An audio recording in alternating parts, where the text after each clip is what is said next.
So good morning, my name is Sasha Koren. As John said in his kind introduction, I work in the New York offices of The Guardian on behalf of the Mobile Innovation Lab. We're a small team a cross-disciplinary team made up of editors, a product manager, designer, and two developers. So I'm very happy to be here with you today to speak about a topic that's become a bit of an obsession for me since I joined the lab.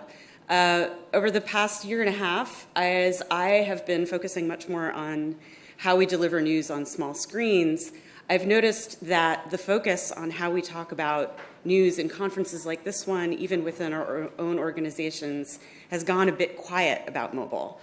I think about 2012 to 2014, 2015, we, by which I mean digitally focused editors, product managers, business side folks, designers, et cetera, seem to be talking about mobile all the time. In newsrooms, at conferences, where we try to get our heads around what our peers at other organizations are doing and what we might want to consider doing differently ourselves. This is Cliff Levy of the New York Times and Natalie Marilyn-Arich of the BBC at the Online News Association conference in LA in the September of 2015, right before I joined The Guardian. It was a packed ballroom, and they were talking about how to build a great news app. So what I didn't realize at the time that I was sitting in this ballroom getting excited about mobile was that it was probably the peak moment of the dialogue. Last year, the number of sessions at ONA on mobile was far slimmer. There were 8 in 2015 and just a few last year. I don't mean to pick on ONA. I think this is just one example among many. But it's worth also noting that the role of the mobile editor, which seemed to be prevalent in newsrooms for a few years, has now become somewhat of a rarity. Whether mobile has been absorbed into the day-to-day or it's been sort of seen as an afterthought is something that you all can probably judge better than I, but I suspect that we're not thinking about it or talking about it enough as a specialty. It's not as if mobile usage has dropped off, though, or that it's become less important to the future of news. It's really quite the opposite. Use of mobile devices worldwide has kept rising steadily, and as we all know, devices have become an essential tool of modern life, if not the only tool that we need to maintain our lives. A number of remarkable statistics from over the past year show us just how much mobile usage has increased, and it's actually surpassed, this number surprised me, surpassed desktop as the main access point of the internet worldwide. I'll just let that sink in a minute.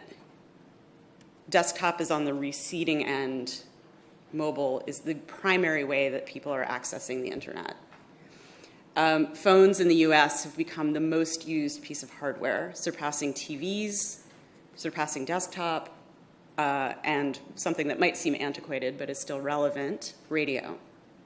When we look at news readership, these statistics are mirrored. In the United States, 85% of adults use phone to access news, and 65% prefer to use mobile as their primary means of getting news. And it's not just that we're reading it on the subway or while we're having coffee. As the Reuters Journalism Institute points out, we're reading news on mobile in private, too, in spaces where we were once prone to more silent contemplation. So why aren't we talking about mobile more and more adventurously, which is my interest?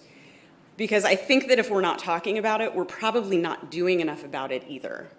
And I have a few theories. One is that we've come to equate the word mobile with the word app. Many news organizations have apps by now.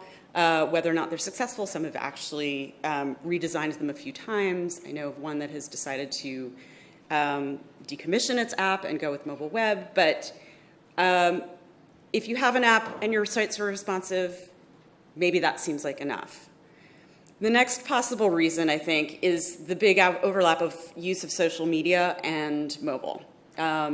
Many social audience teams now post to mobile-only social platforms like Instagram and Snapchat, of course, not to mention Facebook, which has an incredible use of its mobile app. And also, as we all know, and a subject that I won't even get into right now, its impact on news. The third reason is a little bit uncomfortable, but I do feel the need to raise it, just because I think it's relevant to all of us in this room. I think we're in an industry that gets obsessed with bright, shiny toys. And by that, I mean new things that tend to garner a lot of the piece of the conversation for good reasons, because they very well may impact the future of our businesses and the future of our newsrooms. Nevertheless, we tend to focus on those and move away from conversations about the not so new, but the still critically important. And I count mobile among that. Recently, this list of bright, shiny toys includes artificial intelligence, virtual reality, live video. In the past, it's been blogs long ago, regular desktop video. A few years ago, it was mobile. I think we can't afford to not see mobile as the perennial bright, shiny new toy. I don't mean to suggest that the above topics that I listed are not worthy of our interest and our exploration and our deep thought, but we need to figure out a way to stick with older topics that may have lost a little bit of their shine, but are still essential pieces of the overall digital presence, while we continue to explore the potential of the latest technologies. But you perhaps may be wondering, some of you, why isn't it enough just to have an app and a responsive site? And those are great, and in many cases necessary foundations to engage users, but they don't take full advantage of all the ways that we could be using mobile more creatively to serve audiences of all kinds. We're missing opportunities that these devices afford us to speak to readers better where they are, to give them news experiences that take advantage of the ways that they use mobile in other parts of their lives. And I think we can better serve them as news consumers as they move through their days, accompanied by their phones. I don't love it when speakers read out the notes from their slides, but I'm going to read this one aloud because it just sort of illustrates what some of what I'm trying to get at so well. It's by a book called Radical Technologies, The Design of Everyday Life by Adam Greenfield. I have to admit I have not read the book. I read an excerpt of it on Long Reads, which surfaced around the time of the 10th anniversary of the iPhone, which I think was a few weeks ago or a month ago. This is our life now, strongly shaped by the detailed design of the smartphone handset, by its precise manifest set of sensors, actuators, processors, and antennae, by the protocols that govern its connections to the various networks around us, by the user interface conventions that guide our interaction with its applications and services, by the strategies and business models adopted by the enterprises that produce them. What he's written here, I think, is pretty much a straight outline of the terrain we as news organizations and all other industries as well have to play on in mobile. It's a complex terrain, and we're taking advantage of only a small piece of it. In slightly more practical terms, what I'm talking about is that we have the opportunity to create news experiences that make use of the information held in those sensors and processors, like location data, calendar, if we ask nicely for permission, of course, that are common usage techniques like swiping, tapping, pinching, and with an eye towards how this terrain is being shaped by the big companies, Apple and Google, that own and maintain the operating systems and the devices. So where does that leave us, and what should we be talking about? For starters, let's take apps. An app is great, and we need apps to serve our most loyal readers, loyal viewers, if you're coming from broadcast. Let's just say loyal users. But it doesn't stand in for a mobile strategy. It serves only a piece of the potential audiences, and it leaves aside many of the potential features of the mobile web, which may ultimately be the more flexible and our best hope of engaging new audiences. We should also look at improving existing paradigms. What can we do to tell stories in a more effective way within the range of things that we're already doing? Notifications, for one, maybe mobile video, live coverage. We did a whole segment in the lab on, and are continuing to do this, on improving live blogs, which have become sort of the dominant way that we're all telling live stories, save for live video. I appreciate that I'm at Reuters and have just had a conversation with John about video, so I want to be mindful of that as well. But they're terrible. Live blogs are terrible on mobile, and we have a lot of room to improve. So maybe most important of these, we should be asking lots of questions about how we can best serve readers with the many facets of mobile publishing and looking hard for answers. We're probably all in this business one way or another because we believe in because we value the place a free, autonomous press has on populations in democratic societies.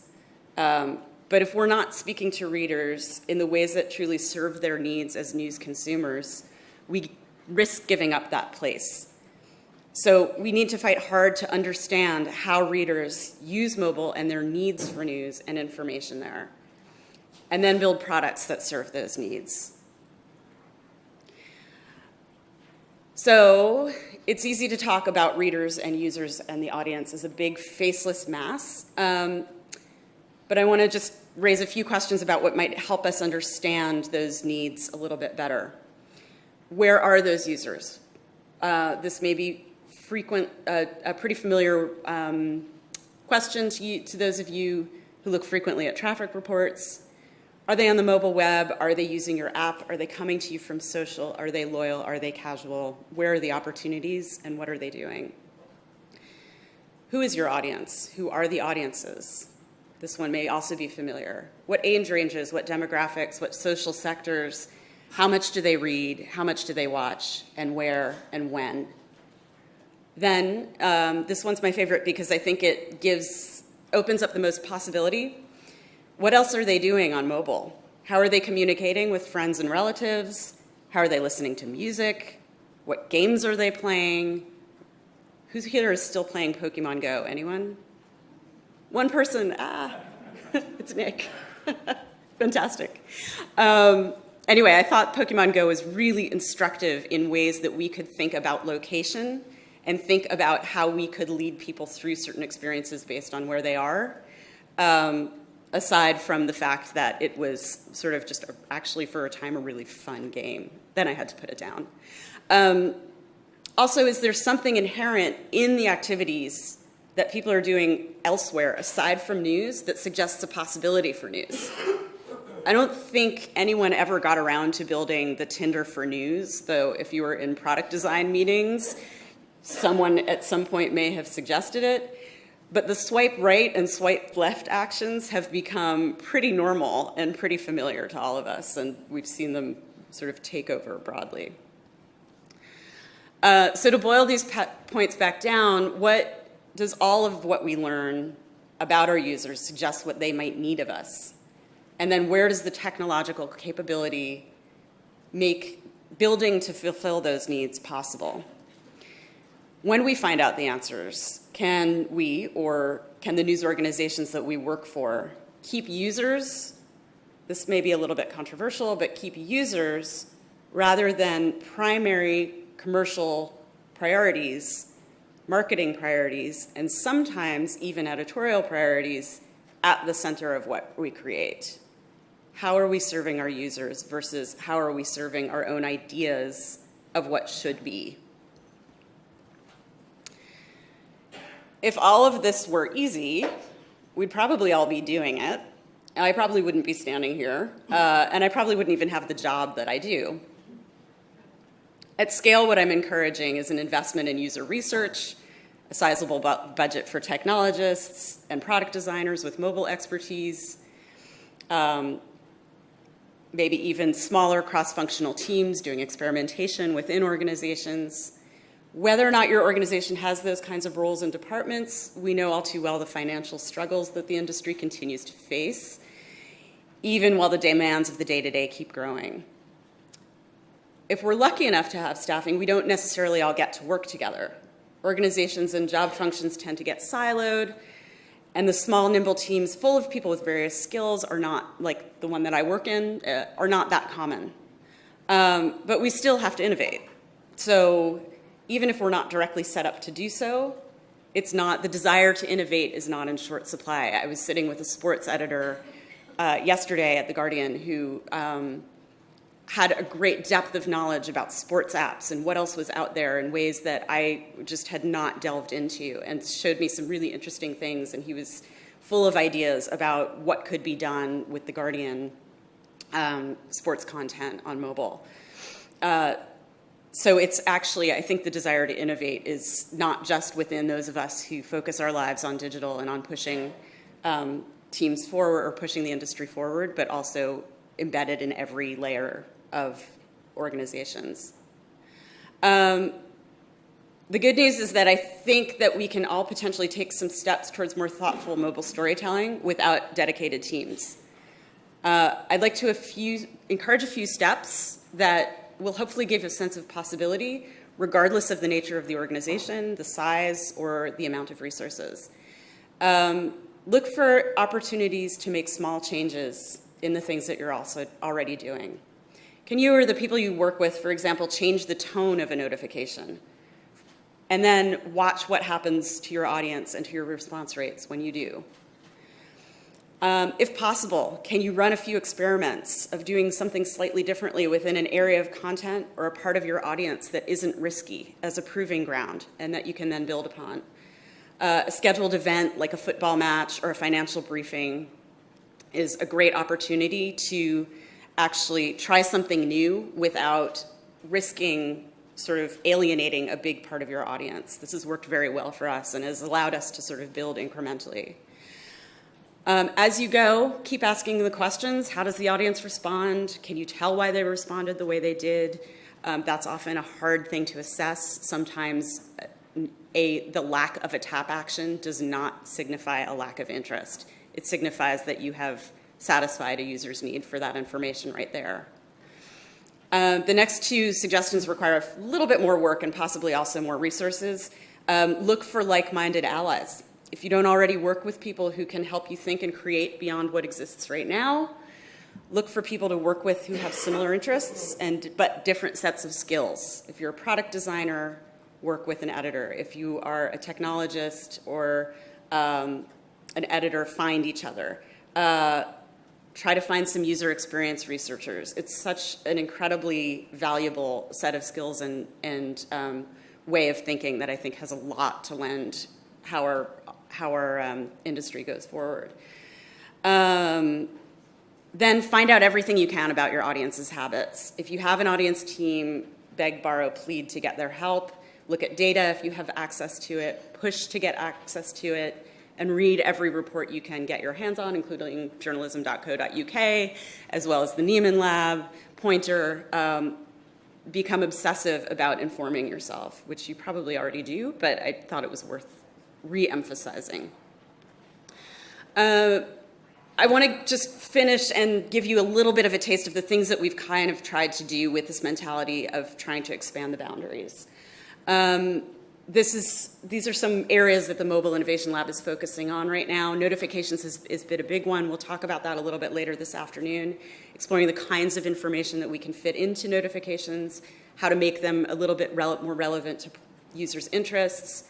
We are also trying to reorganize the way organizations present live coverage, as I mentioned.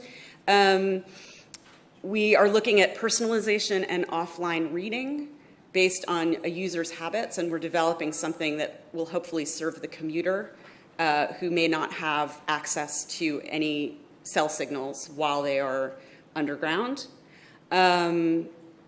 We are looking at a better way of creating podcasts or breaking podcasts outside of a podcast app and making them more accessible on the mobile web. And we're presenting ongoing stories. We're looking at ways to present ongoing stories that take into account what a user may already know. So if you've already read 5 things about the latest on Brexit, it will a story will keep informed about what you have read and what you have not, and only serve you new information. So finally, this is my last sort of encouragement, is just start talking more about mobile again. Be the person in every project who asks, but what does it look like on mobile? I think this maybe is probably more common now than it was a few years ago, but I'm not convinced that it happens every time. Even if AI and voice-activated devices become major topics, VR headsets become ridiculously cheap, and every organization has a team working on chatbots, we still will have these devices with us for a very long time, and we still need to be doing all we can to take advantage of them as means of staying relevant in readers' lives, and as a key part of ensuring our industry's future. So that's all I have. Thank you. I hope that some of what I've said has been a little bit inspiring and giving you a sense of possibility. In the lab, we have a tradition of always ending presentations with an animal to sort of like make everyone feel a little bit less fraught if we've been talking about things that are fraught. This is my dog, Toby. He's on a boat in New England last week, and he looks very hopeful. I am also hopeful because all of you are in the room. So thank you very much, and I'd be happy to take questions if we have some time. Yeah, we have time for a couple of questions.